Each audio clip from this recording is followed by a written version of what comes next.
গান ফান ভুলে যান, আসলে আমার বউকে লঞ্চ করেছি। একটাই ছবিও জীবনে করবে, সেটাতে এটা করেছে, অনেক কষ্টে রাজি করিয়েছি। বাট এই টোটাল প্রোগ্রামটার, টোটাল গানটার কিন্তু অ্যাকচুয়াল ড্রাইভিং ফোর্স কিন্তু উপর। I must say this in front of the camera. আমি বহু বছর ধরে আমরা কলেজ লেভেলে একসাথে গান গাইতাম, কলেজ লেভেলে একসাথে গান গাইতাম। ও অনিন্দ আমি, আমরা সংস্কৃতি বিভিন্ন কলেজ ফেস্টে একসাথে গান গেয়ে আড্ডা মারা, কোরাসে গান গাইতাম আমরা। যাই হোক, তখন থেকেই আলাপ। আর ওর যে আঁকার যে এক্সাম্পলারি একটা ট্যালেন্ট, কার্টুন আঁকার যে ট্যালেন্টটা, ওটা আমার মানে খুব খুব ইউনিক এবং ফাটাফাটি লাগতো, বিশেষ করে ডিটেলিং আর সব কিছু। তো ও জানি না ওটা পাজি আছে, স্বীকার করবে কি না, কিন্তু অনেকবার আমি চেয়েছিলাম যে কোনো একটা আর্ট গ্যালারিতে ওর এই যে পুচকি বলে একটা ক্যারেক্টারের নানা রকমের রিভলিউশন দেখায়, সেটা একটা হোক, কিন্তু আলটিমেটলি সেটা হয়নি। কিন্তু আমি অনেকদিন ধরে মনে মনে ভাবছিলাম যে এমন একটা কিছু গান বানাতে হবে যেটাতে ওর কার্টুনটাও থাকবে আর সেটা মিনিংফুল হতে পারে, মানে জোর করে কার্টুন করা হচ্ছে এরকম যাতে না মনে হয়। তো ওইরকমই চেয়ারে বসে বসে ভাবতে ভাবতে মনে হলো যে যে সমস্ত গানে, মানে আমাদের বাঙালিদের বিখ্যাত গানেতে যে সমস্ত ফিমেল ক্যারেক্টারগুলো খুব নাম করেছে, এস্টাবলিশ হয়েছে, সেরকম কিছু তাদেরকে নিয়ে একটা গান হবে এবং তাতে ওই কার্টুনগুলো, ওই ক্যারেক্টারগুলো উপর আনবে। তো যাই হোক, সেটা সোমরাজ দাস বলে একটি ছেলে, ওকে দিয়ে লেখানো হলো। তাতে যেমন আমাদের সুমনদার চায়ের কাপে তোমাকে চাইও যেমন আছে, এমনি শিলাজিতের ঝিমটি আছে, অঞ্জনদার বেলাবোস আছে, নচিদার নীলাঞ্জনা আছে, আর.ডি. বর্মনের রুবি রায় আছে। তো এই সমস্ত ক্যারেক্টারকে নিয়ে গানটা করা, এবং তাতে একটা কিছু ডোমেস্টিক পয়েন্টস আমি অর্জন করেছি, যে এদের সবাইকার কাছে ঘুরে ধাক্কা টাক্কা খেয়ে আলটিমেটলি বৌমার কাছে ফিরে এসেছে। তো এইটা ডোমেস্টিক পয়েন্টসও কিছু অর্জন করা গেছে। আর জয়, যেটা আমরা গানের মধ্যে যে পেপ এলিমেন্টটা চেয়েছিলাম, যেহেতু এই গানটায় ওই ব্যাপারটা দরকার ছিল, সেহেতু সেই অনুযায়ী এটার অ্যারেঞ্জমেন্ট এবং শ্যুট টুট সব আমরা বেশ ভাত মাংস খেতে খেতে জানলার ধারে বসে বসে হয়েছে, ক্রিয়েটিভ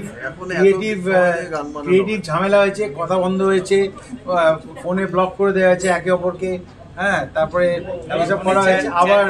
আবার ফোনের চ্যাটগুলো আমি বললাম যে ডিলিট করে দাও, কারণ এরকম গায়েমা গেমি হচ্ছে যাকে বলে, চ্যাটগুলো ডিলিট করে দাও, আবার নতুন করে প্রেম হোক, নতুন করে বন্ধুত্ব হোক। তো এরকম অনেক ক্রিয়েটিভ ডিফারেন্সেস হয়েছে, মজা হয়েছে। কিন্তু ultimately end of the day I am very happy যে দুজন লাইক মাইন্ডেড ফান লাভিং দুজনের সঙ্গে কাজটা করা গেছে।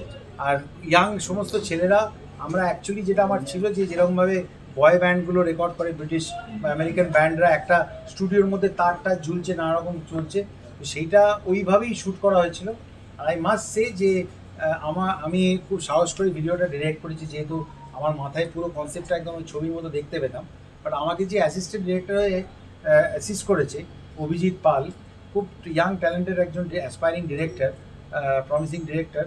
ও কিন্তু এই পুরো এই যে আঁকাগুলো, সেটাকে অ্যানিমেট করে, আমি যেটু মুভমেন্ট চেয়েছিলাম, এই যে ও এঁকেছে যে জলের বোতলের মধ্যে চিঠি রয়েছে, বোতলটা জলে রয়েছে, আমি চেয়েছিলাম একটু ঢেউ হোক আর বোতলটা একটুখানি সরে সরে যাচ্ছে, বা এই যে পা পিছলে পড়ছে, হ্যাঁ, তো সেটার মধ্যে একটু মোশন আসুক। তো আমার বাড়িতেই দুটো কম্পিউটার লাগিয়ে রাত্রিবেলা আমি 11টা থেকে বসতাম ভোরবেলা অবধি। তো ওইটা খুব সুন্দর করে সবটা এক্সিকিউট করেছে। এটা ও না থাকলে আমি যেটা মনে ভেবেছিলাম আর যেটা আপনারা দেখছেন, তার মধ্যে সেটা কিন্তু এত কাছাকাছি আমি আনতে পারতাম। আর এই আমার মেয়েও ভিডিওতে ছিল।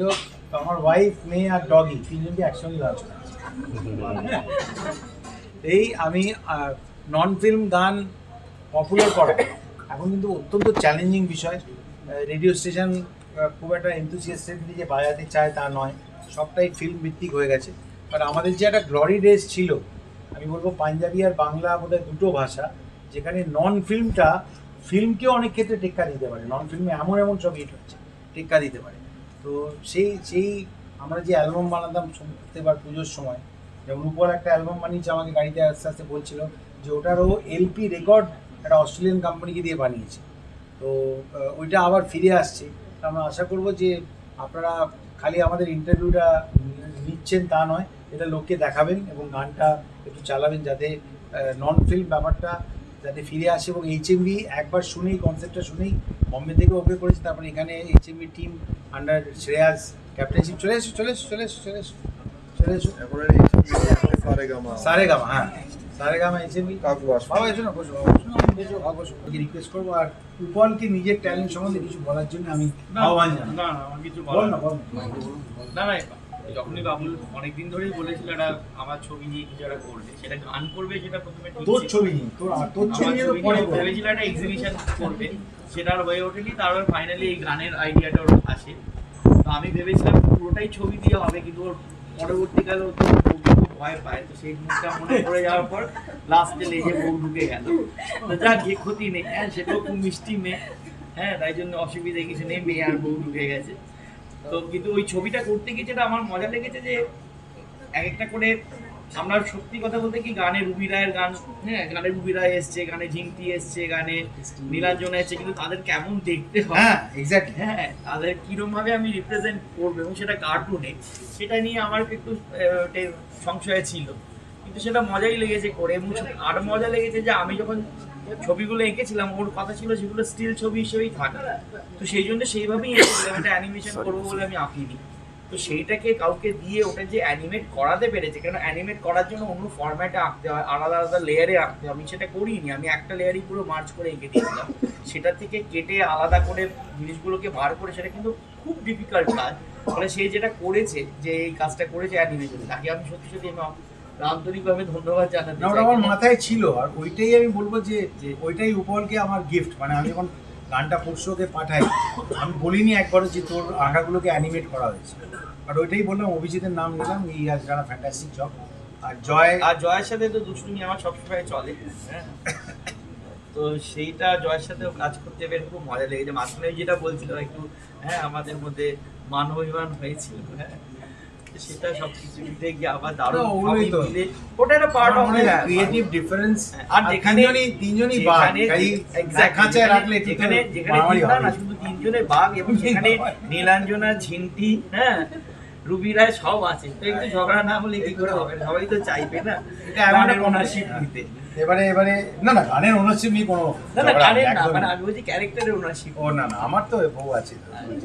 ঠিক আর আছে জয় বাবু একটু ওকে একটু কিছু প্রশ্ন করুন। ও না অলরেডি আমি ফার্স্ট টাইম আমাকে কোনোদিন প্লেব্যাক গাওয়ায়নি, আমাকে একটা কোনোদিন কোনো গান গাওয়ায়নি। না রবীন্দ্রসঙ্গীত গেয়েছিলে, সেটা তো রবীন্দ্রনাথের কম্পোজিশন, তোমার কম্পোজিশন কি গাইছি? সেটাই, হ্যাঁ ধরেছি আমি, তো ঠিক ধরেছি। আমাকেও সেরকম কিছু কোনোদিন গাওয়াইনি, তো সেই জন্য আমি দশটা বলে একটা ছবিতে হ্যাঁ গিয়েছিলাম। তো এটা আমার ওর সঙ্গে প্রথম সেই অর্থে ফার্স্ট বেসিক কাজ। হ্যাঁ, আর ইন্ডিপেন্ডেন্ট কাজ করার একটা সব থেকে বড় মজা হচ্ছে যে আমরাই আমাদের মালিক, আমাদের কাউকে খুশি করার জন্য আমরা কাজটা করি না। তা বাবুলের সাথে এবং সোমরাজকে নিয়ে আমরা ঘন্টার পর ঘন্টা বসেছি, দিনের পর দিন বসেছি। এটা অ্যাকচুয়ালি আগেকার দিনে এই ফরম্যাটে কাজ হতো, সুরকার, গীতিকার, গায়ক সবাই মিলে একসাথে বসতেন এবং একটা গান ট্রায়াল অ্যান্ড এরর করতে করতে এটার থেকে আরেকটু ভালো কিভাবে হয়, হয়তো 4 লাইন হলো, পরের দিন হয়তো সেই 4 লাইন আর ভালো লাগলো না, আবার ফ্রেশ করে আবার 4 লাইন হলো, এরকম করে করে আমরা গানটা করেছি। আমাদের মধ্যে মার্চ এপ্রিল নাগাদ কাজটা শুরু হয়েছে। কেবল ওর একটাই শর্ত ছিল, আগের গানটা যেহেতু সোমলতার সাথে করেছে, তা গীতিকারের নামে যাতে সোম থাকে সেইটা আমাকে বলেছিল, ওই জন্য সোমরাজকে আমরা জোগাড় করি। হ্যাঁ